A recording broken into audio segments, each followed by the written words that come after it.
Good morning, Mason Graham here, Group 11, and we have case study number 3. Here's an agenda. So, introduction. I didn't include a recap of the professor's case study this time because it's quite large, but the biggest takeaways here, we're going to review this from the idea of the contractor, the doctor, an arbitration panel, and then the court of law. And the main focuses here is multiple points of failure on all sides, right? And this allows us to kind of go in and see the importance of documentation and defining both terms and scope of work, budgeting, like all those things, how that is relevant to us as project managers and how that helps protect us. And at the same time, provide a wealth of knowledge, understanding, and transparency to your owner or, trustee, board, whoever it is that you're working for. So first off, we're going to kick off with the general contractor here. All right. So my points of argument, we're going to focus on there's no definitive scope of work. All right. There's no change order process. Obviously, throughout this job, the doctor has on multiple occasions changed the scope of work, have talked about change orders with subcontractors, and has left me out of the loop. I'm unaware of how this affects, what kind of changes he's making, how that affects the budget. I'm just completely in the dark. All right, the set of drawings I had from the beginning, 8.5 sheets of paper, eight by 11.5 sheets of paper, like no legal stamp. This hasn't been approved. There's no engineer. Like, what are we doing here? None of this provides a clear and concise project definition for me. Like, there's nothing in the scope of work here that includes, like, I'm looking at this from my standpoint, trying to figure out the things that I need to do. Right. And while I made the contract to me makes perfect sense, right? So when he signed that, it was an understanding of as we go through this with this lack of documentation from his architectural firm that I'm going to have to go in and kind of do things that I know that's going to make this work. All right. So we agreed to no official budgeting, right? So I told him $700,000. We agreed on 6. That paper was never signed, so the original budget is $700,000, right? And he told me to pay kind of like a cash up front bidding for my subcontractors, but he didn't ask how I was going to do that. He just kind of told me like, hey, you need some subcontractors, give me a couple that I needed to get, and then didn't clarify or we didn't go into how that should look or how he wants to be included in that. Just kind of left it up to me. Um, so as we talked about, as we went in this project, the scope of work kind of changed. We ran into some foundational issues that never was discussed. So obviously that takes up a huge sum of money to try to fix any kind of structural issue because now we got to bring in engineers. We got to try to match this with the architectural firms, engineers, try to understand like what it is, where we're going with this, and the addition of a pool. It's quite expensive. And again, we're going to hit on the no subcontractor agreements. And then I was totally in the dark with any second tier design firms that the doctor on his own accord brought in, which makes it extremely difficult. So I was able to do the things that I was trying to do while making sure that my company was still getting paid for the work that we were done while trying to understand this broad scope that's never been defined of what he wants, right? Obviously, I never included a schedule, but as this project become more and more bloated, there was so many issues that I was never able to provide a schedule, and the doctor never asked. All right, from the doctor, points of argument here. Again, we're going to hit up the vague details and drawings without specifications, no details in contract, no documentations on some contractors through GC. All right. The doctor. If I'm the doctor, the first person I should be mad at is myself for not doing my due diligence, for really thoroughly looking into the contractor that I'm getting, and also trying to take a cheap way out on my A&E firm. All right. So in the documentation, this is a homegrown documentation. Yes, my name's on it, but it never clearly defines anything in the contract of like, change orders, scope of work. There's never um, material list, specifications. There's nothing in here. It's just basically paper I sign that says, hey, this dude's going to do this work for me, and I agree to it without fully knowing or understanding. And again, because it was never defined, right? I argued instead of a $700,000 budget, I needed him to come at $600,000. And we signed, or we discussed this, and it was written on a piece of paper. Where that paper's at, that is on the general contractor because we discussed $700,000, right? We kind of, a material list was never produced. A actual buy item line. I'd never seen that to be able to verify how this money was being spent.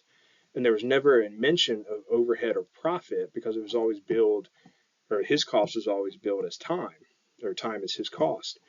So I have no idea where this overhead and profit to him come from on the subcontractor um, side of the budget.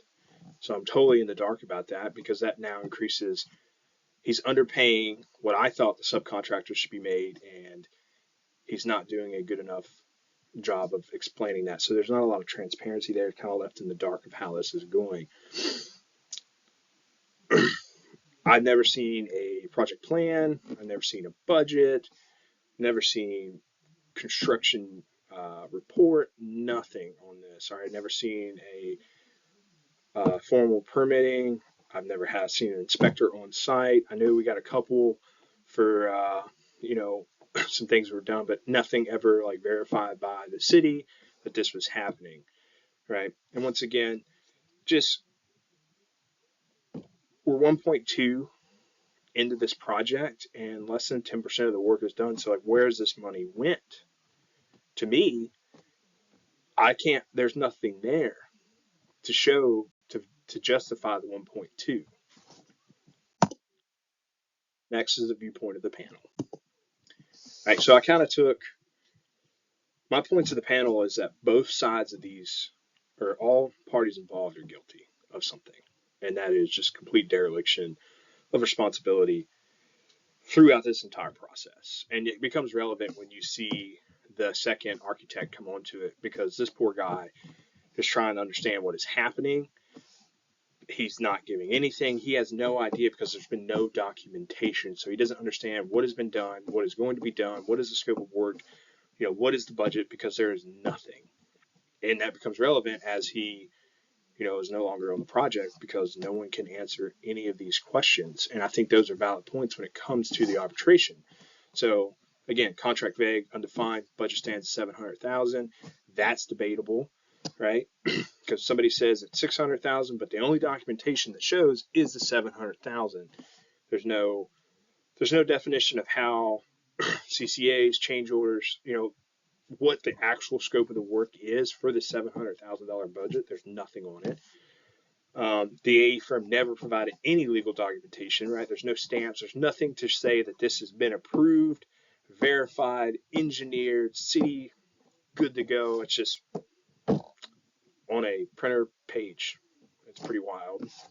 No specifications to match, right? We know that now that there is, issues with the foundation. That in itself is a huge thing and will require special specifications within San Francisco, as it is a very active fault line, all of California. Then there's no daily reports or diaries ever produced to verify, to show anything with subcontractors, who's on site, like where the money went. There is nothing.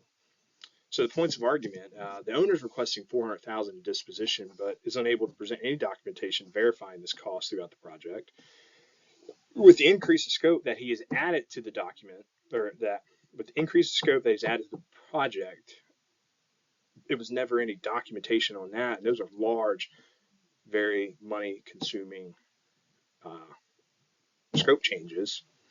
The contract, while his name is on it, doesn't actually define any requirement or anything other than, hey, like, this is what I want for $700,000, and then never defines what it is really. The GC puts a lien because he never got paid the last $60,000, right? Which makes it extremely difficult for anyone to come in and work on it, because now there is a lien that shows that the owner maybe will not pay the contractor. So I thought the board should have awarded the doctor $140K, the GC $60,000 to remove the lien on the project. This is due to hidden costs that was never defined in the contract and the lack of budget, and it takes into account the increase of work and the lack of specification or detail from the AE firm. And then finally, from the court of law, I'm gonna be honest. If I was a judge and this come before me, it'd be a rough one. So documentation. So now we're a total of $1.2 million allegedly. That's what the doctor says it costs. Again, can't prove it. We want $400,000 disposition. The disposition ruled $140,000 for the doctor, $60,000 to the contractor to remove the lien, $700,000 original budget. No legal drawings or specifications, barely legally binding contract, no documentation on money, bidding process, change of scope. All right, if I was a court, I'd uphold this arbitration because all parties involved are at fault. There's enough legal documentation to provide any definitive answer on who's at fault, who is a clear victim, and to dig deeper would greatly increase a waste of monetary value and time to the court of law, because this is a he said, she said case of like a contractor saw an opportunity and took advantage of the doctor. The doctor failed to provide any kind of, change or scope of work or any definitive scope of work for a correct budget. The A&E firm failed to provide detailed drawings, specifications, engineers. So the whole thing is just a mess. And just be a complete waste of time to the court, in my opinion. Finally, in conclusion, this was a dumpster fire, and it's probably still going on today, and that is terrifying as someone that's trying to break into this industry, because we can see what a complete lack of documentation can lead to. And that's one thing this professor and the other professors have always harped on is be clear, be concise, be definitive in your documentation. You do not want to leave gaps or holes or anything that would make you question why or what or because, right? We need, and that's the biggest lesson for me here, is that we need to take time to build this process, these documentations that are going to aid us, right? These requirements essentially, because as we progress into our careers and as we progress out of this class, these documentations are going to be our first line of defense when things do go wrong. All right, sorry, it was long. I apologize. Thank you guys so much. Again, Mason Graham, BCTs 217.